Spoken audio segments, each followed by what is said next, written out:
Welcome to our program on Kardec Radio.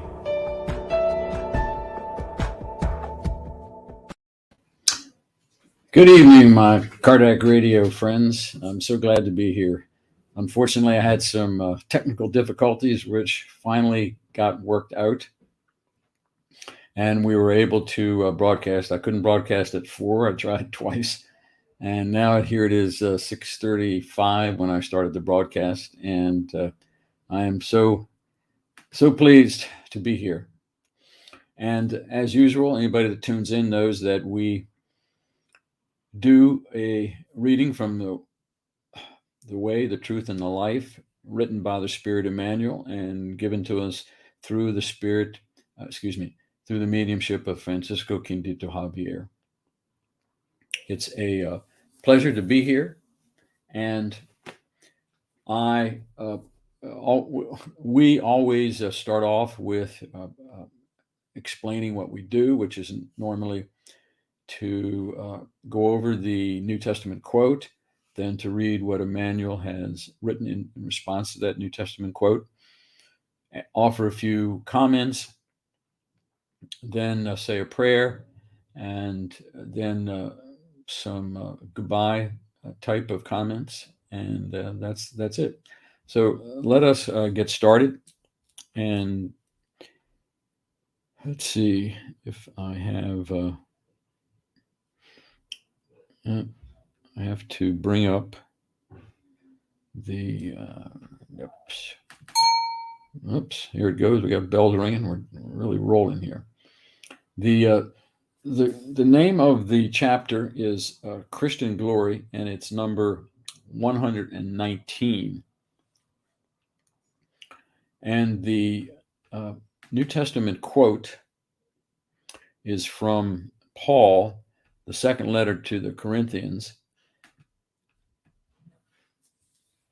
And the quote, it was chapter 1, verse 12.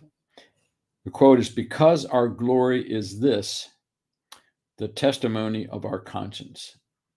Because our glory is this, the testimony of our conscience.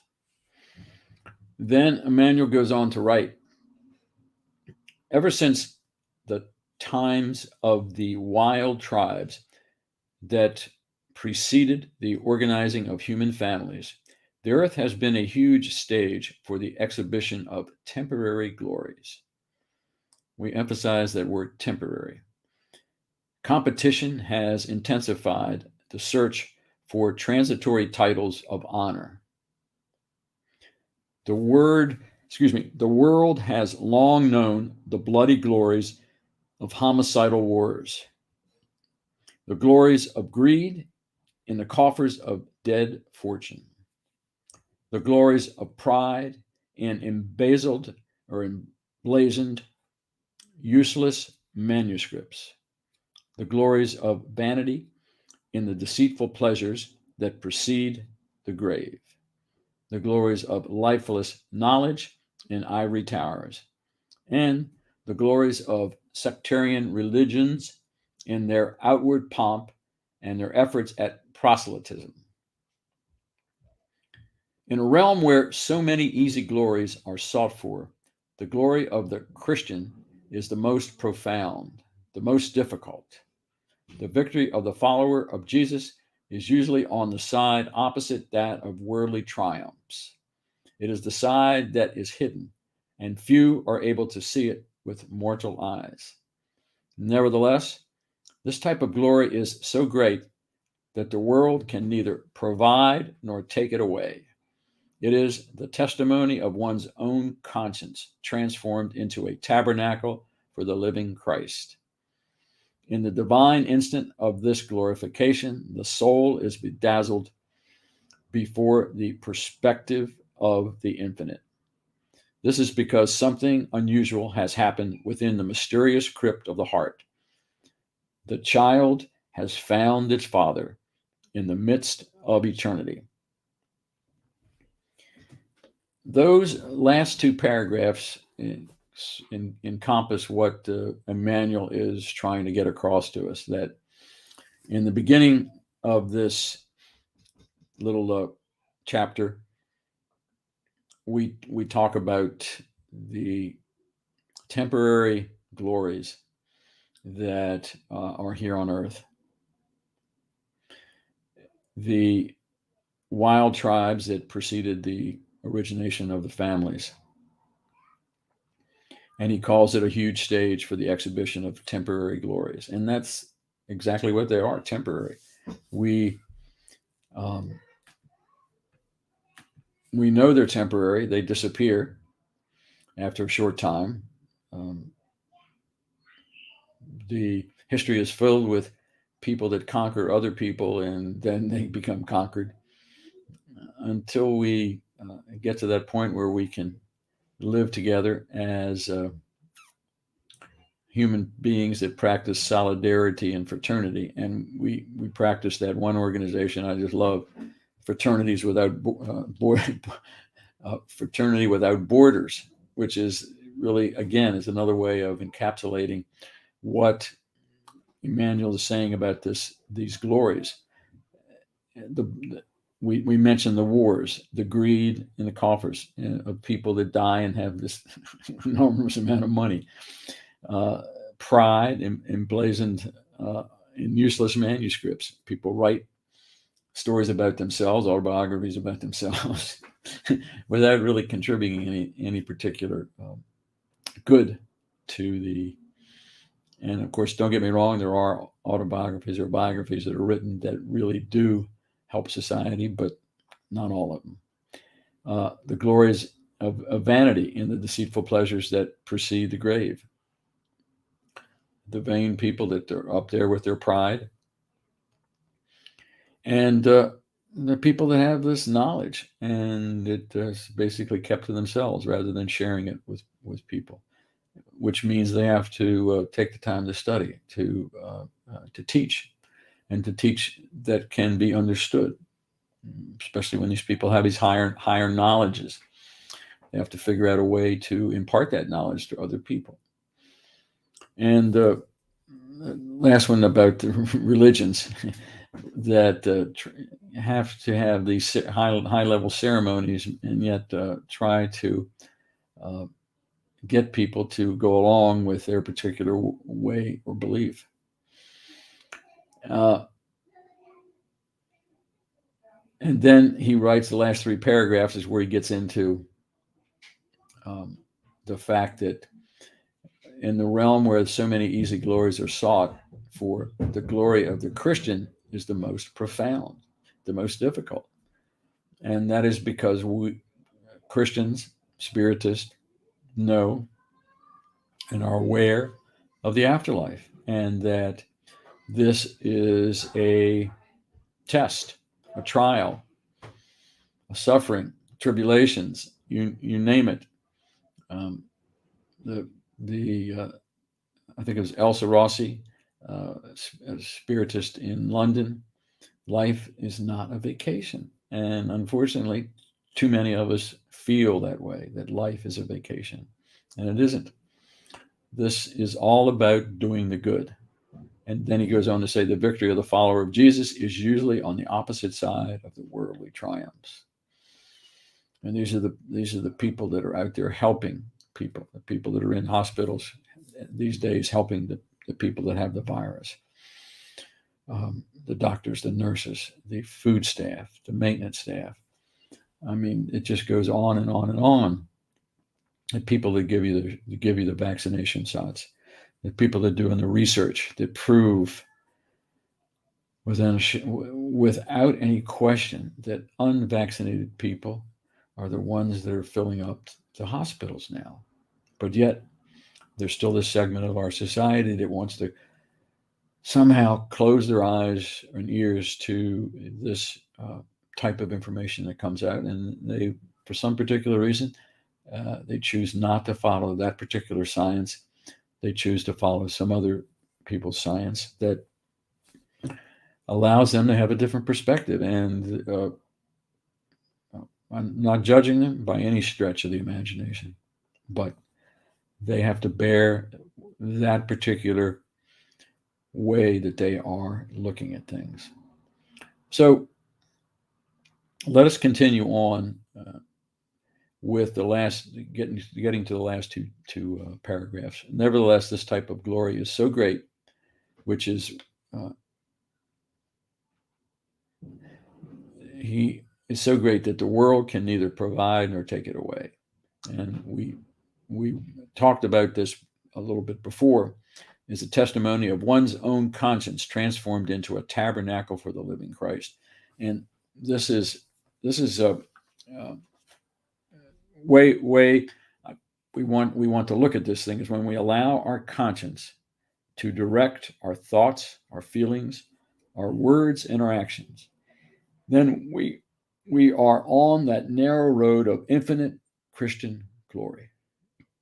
When we evaluate those 4 ways that we communicate and learn to process them through a Christ filter of sorts, in this way we prevent unkind thoughts from being released into the atmosphere, which then we dissipate any sarcastic words or unkind words from our brains, and it leaves us with only the good deeds to perform.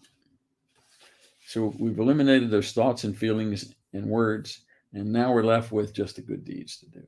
And the good deeds, as we've talked about over and over again, especially on so many other Kardec radio programs, and this is all about doing the good. And doing the good has to be no spectacular thing. It's just everyday common sense, courtesy, compassion, and kindness to people that are in our family, our friends, our work environment, and any strangers that we run into. It's one of the ones we talk about a lot is when you're going into a retail store or a restaurant, a theater, recognizing the person that's taking your ticket or selling you the ticket, somebody that's serving you the food, and establish their name and introduce yourself. Be concerned about that particular person. This is somewhat of a stranger to you, but you've established a contact with that particular person. Your heart reaches out to their heart. Emmanuel, we'll get to that again. We'll go back to that last paragraph. He says, in the divine instance of this glorification, the soul is bedazzled before the perspective of the infinite. The soul is bedazzled before this perspective of the infinite. This is because something unusual has happened within the mysterious crypt of the heart. The child has found its father in the midst of eternity. And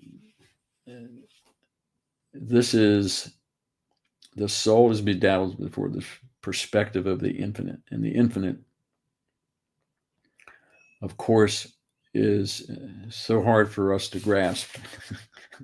It just doesn't come easy, because it's a term that we all are familiar with, but when you try to encompass that word, it's like the entity of God is just something that we really can't have any comprehension of. Spiritism calls God the supreme intelligence. We like to refer to the infiniteness of God, and because the universe is infinite, and therefore God has to be infinite also.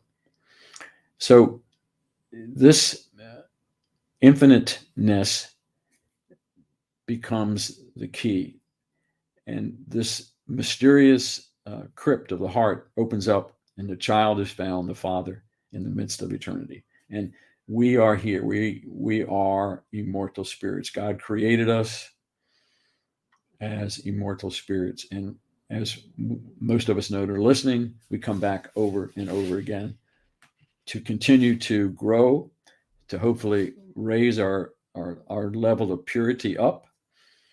And as we raise that level of purity up, then we have the opportunity to decide whether we're going to come back or not to help.